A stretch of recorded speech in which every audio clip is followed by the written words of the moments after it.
सबसे पहले मैं बोलूंगा विद्यानाथ जी, मन से ठीक से सुनिए। जो व्यक्ति बोल रहा है बांग्ला में बांग्ला ही बोलेगी, तो उनको मैं पहले कहूंगी ये साधु है। एक तरफ साधु है, एक तरफ राजा है, एक तरफ साधु है, दूसरे तरफ राजा का जो जितना सुविधा है सारे सुविधा ले रहा है। एक तरफ साधु है, एक तरफ पाखंडी बाबा है और एक तरफ बुलडोजर बाबा है। वो बंगाल में आके बंगाली संस्कृति बांगाली अस्मिता को समझाएगा। मैं तो चाहता हूं बंगाल में 10.5 करोड़ लोग वेद वेदांत का चर्चा करे, शिव पार्वती लक्ष्मी माता का पूजा, लक्ष्मी नारायण का पूजा करे, लेकिन मैं बोलने से क्या होगा? ये तो कोली को घोर कोली में लास्ट में कोई देव देवता, कोई वेद उपनिषद कुछ नहीं रहेगा। ये तो तय है। ये तो बिल्कुल मैं तो ठीक नहीं कर रहा। ये तो ब्रह्मांड नियुक्ति तय करेगी, मैं तो कुछ नहीं करूंगा। लेकिन जो चर्चा यहाँ पर है, बंगाल में जोगी जी आके यहाँ पर नहीं बोला, बोलो जय श्री राम, पेट्रोल का दाम 120 रुपया, बोलो जय श्री राम। अब ये सब बात कर लेंगे बादल देवनाथ जी, ये सब बात कर लेंगे। पूछ लूंगा मैं आपसे, बीजेपी से भी पूछ लूंगा कि रुक तो जाइए बादल देवनाथ जी, रुकिए ना।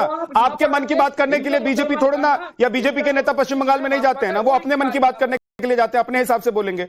अभी मैं आपसे सवाल पूछ रहा हूं, मैं आपसे पूछ रहा हूं कि बांग्ला फर्स्ट, बंगाली भाषा फर्स्ट या उर्दू फर्स्ट? सबसे पहले मेरा आंसर ले लीजिए आपके सवाल के ऊपर। बंगाल में कोई बांग्ला बोलेगा, कोई मराठी बोलेगा, गुजराती बोलेगा, राजस्थानी बोलेगा, उर्दू बोलेगा, मैं नहीं ठीक करता हूं। मैं आपसे पूछ रहा हूं, मैं चाहता हूं, मैं आपसे पूछ रहा हूं कि बांग्ला फर्स्ट या उर्दू फर्स्ट? और बांग्ला के साथ साथ मैं आपसे पूछ रहा हूं बांग्ला फर्स्ट या उर्दू फर्स्ट भी बोलता हूं, और उसके साथ पूरे देश में हजारों बोलियां हैं, सैकड़ों भाषाएं हैं। इस स्थिति में आप किसी को कोई एतराज नहीं है। बांग्ला फर्स्ट है, ये विविधता में एकता का देश है। संस्कृति यहां पर अलग अलग, हमारे यहां तो कहते हैं कि कोस पर पानी बदले और 2.5 कोस पर बाणी।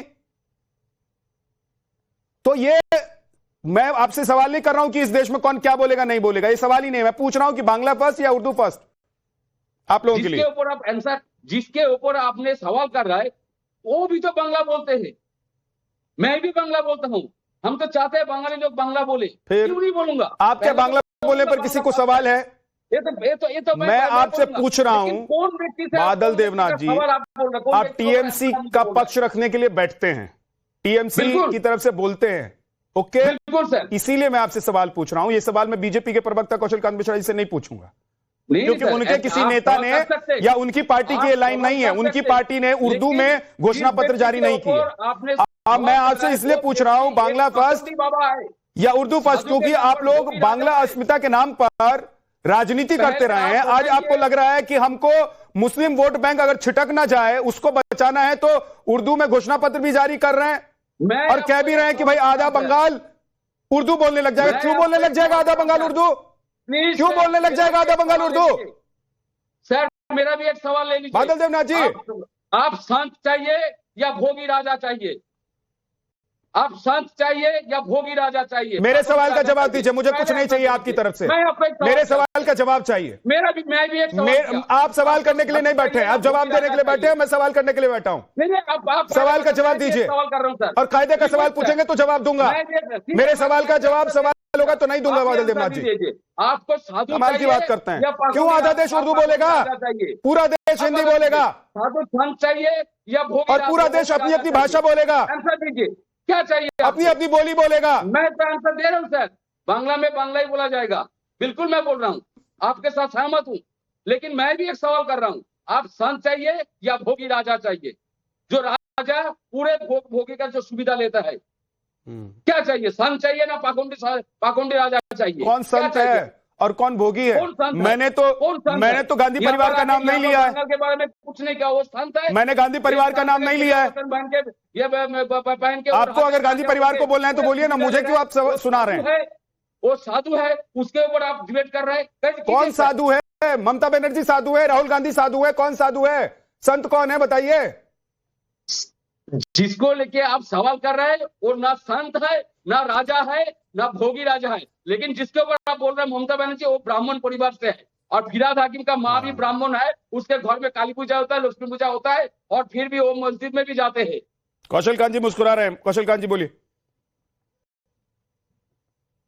विद्यानाथ जी, इतनी देर तक बहस होती रही, पर टीएमसी के प्रवक्ता या टीएमसी ये कहने में असफल रही कि बंगाल में बांग्ला फंस। इसी से पता चलता है कि बंगाल किस राह पे है। कुछ आंकड़े बताता हूं। ममता बनर्जी का गवर्नमेंट ऑर्डर कहता है कि उर्दू राज्य की दूसरी भाषा होगी जहां पर मुस्लिम आप बंगाल आके आप क्या बोलेंगे? बांग्ला ज्यादा बोलेंगे, है। हिंदी बोलेंगे?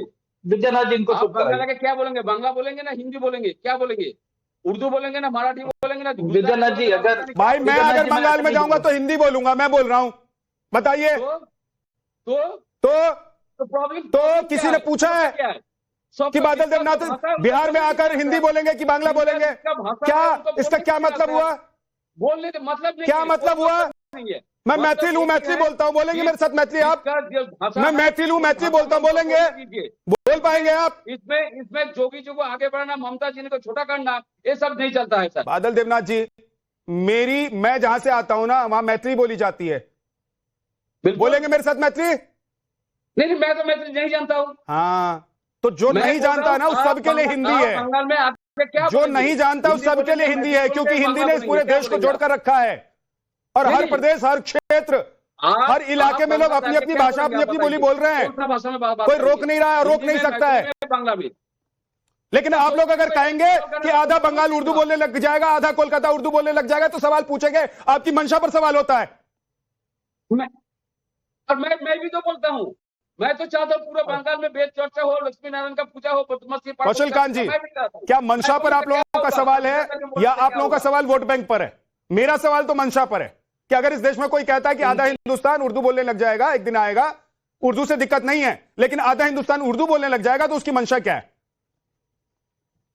उसकी मंशा मुस्लिम तुष्टीकरण है। ईद की स्पीच अगर उर्दू में दी जाने लगे, हेला होबे का इश्तिहार को बदल करके इश्तिहार लिखा जाने लगे, उर्दू को दूसरी राजभाषा का दर्जा दिया जाए जहां पर 10% मुस्लिम पॉपुलेशन से ज्यादा हो, सरकारी कागजात और दफ्तरों में काम करने के लिए उर्दू भाषा को प्रायोरिटी दी जाए, इवन उर्दू के प्राइमरी स्कूल खोलने की बात करती हैं ममता बनर्जी, तो इससे पता चलता है वो केवल और केवल देश की डेमोग्राफी के ऊपर राजनीति कर रही। मुस्लिम वोट बैंक जहां जहां है उसको केवल तुष्टीकरण की राजनीति कर रही।